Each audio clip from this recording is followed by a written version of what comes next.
Hello everyone, I am Dr. Jaya Sharma, Director of Rajmata hospital and Noble IVF. Basant Panchami की हार्दिक शुभकामनाएं। बसंत पंचमी आपकी बुद्धि, विद्या और शारीरिक विकास के लिए बहुत बहुत शुभ हो।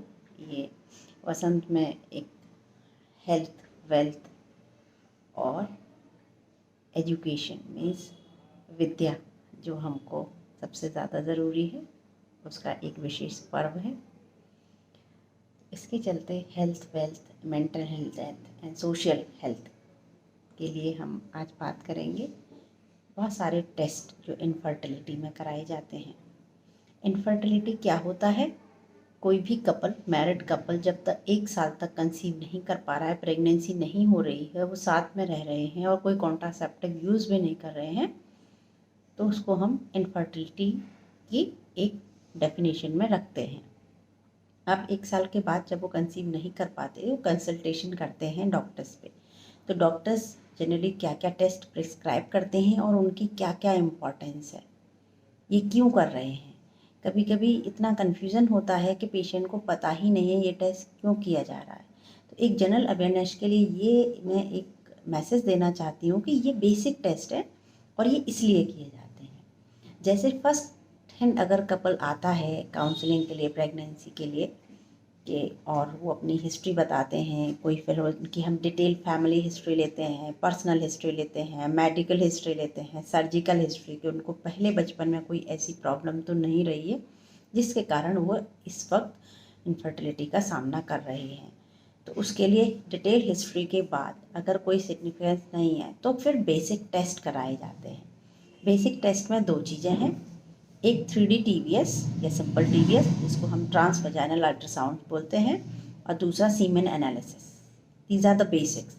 तो TVS से एक क्रॉस हमें वुमेन हेल्थ के बारे में पता चलता है, उसकी ओवरीज कैसी हैं, उसके एंटर फॉलिकल ओवरी में रिजर्व कैसा है, यूट्रस की शेप कैसी है, यूट्रस में वस्कुलरिटी कैसी है, अंडे बन रहे हैं, जो एग बनते हैं वो किस क्वालिटी के बन रहे हैं, एंडोमेट्रियम की लेयरिंग अच्छी है कि नहीं, कोई इन्फेक्शन तो नहीं है, कोई ओवरी में सिस्ट तो नहीं है, डर्मोइड तो नहीं है, एंडोमेट्रियोसिस तो नहीं है। ये बहुत सारी कंडीशंस हैं जो कभी कभी फर्स्ट हैंड जब हम अल्ट्रासाउंड करते हैं तभी पता चलती है। तो ये एक बेसिक अल्ट्रासाउंड से चीज़ें नॉर्मल हैं या एबनॉर्मल हैं ये हम पता कर सकते हैं। यूट्रस की शेप में कोई प्रॉब्लम तो नहीं है, वो 3D से हमें पता चलता है। कोई सेप्टम जैसे पर्दा टाइप का होता है या एनोमली बाइकॉन्वेट यूट्रस होते हैं। तो ये सिंपल अल्ट्रासाउंड से हम इतनी सारी चीज़ें पता कर सकते हैं, TBS स्पेशली। उसके बाद सीमेन एनालिसिस आता है। तो semen analysis is one of the most important part. कभी कभी होता है मेल्स आर वेरी रिलेक्टेंट कि हम तो ठीक हैं, बस इसमें आप टेस्ट करिए, इसका ही टेस्ट करिए, पहले इसका करिए।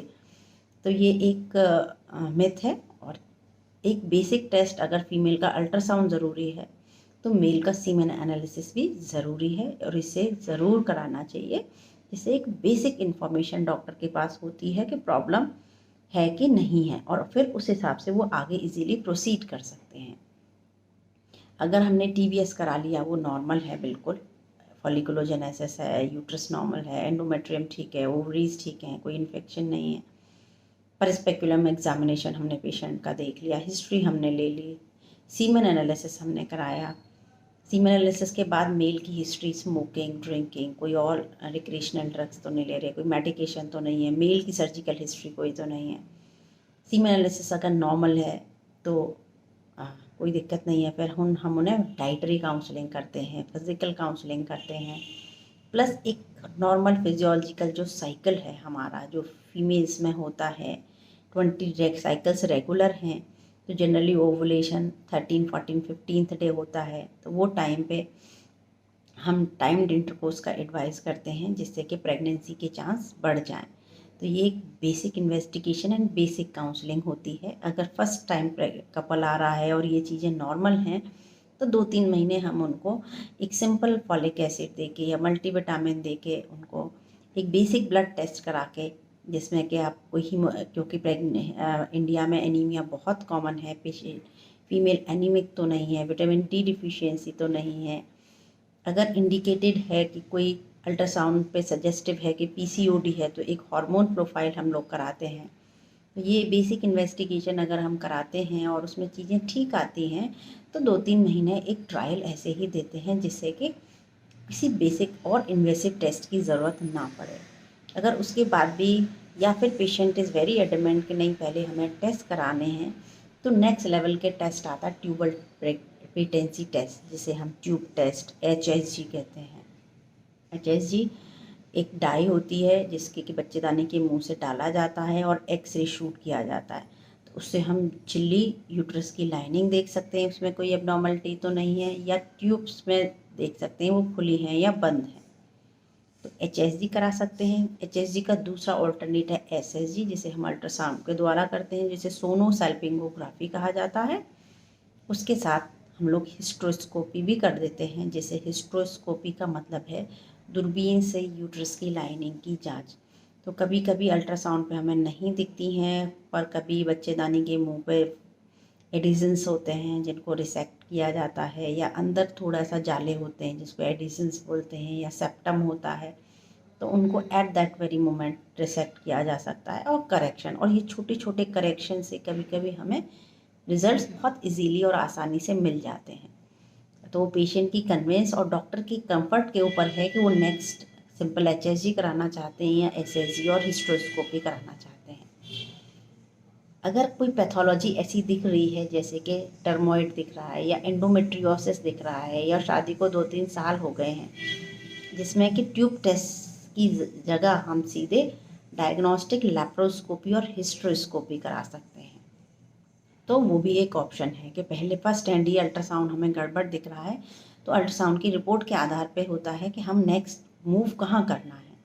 सब चीज़ें नॉर्मल चल रही हैं तो 3 महीने हम सिंपल ट्रायल देते हैं, उसके बाद ट्यूब टेस्ट कराते हैं। ट्यूब टेस्ट में भी सब कुछ ठीक आता है तो 5 to 6 मंथ हम उनको थोड़ा सा स्टिमुलेशन दे के, एग बना के, फॉलिकल मॉनिटरिंग करके, टाइम्ड इंटरकोर्स करा के उनको कंसीव कराने की कोशिश करते हैं।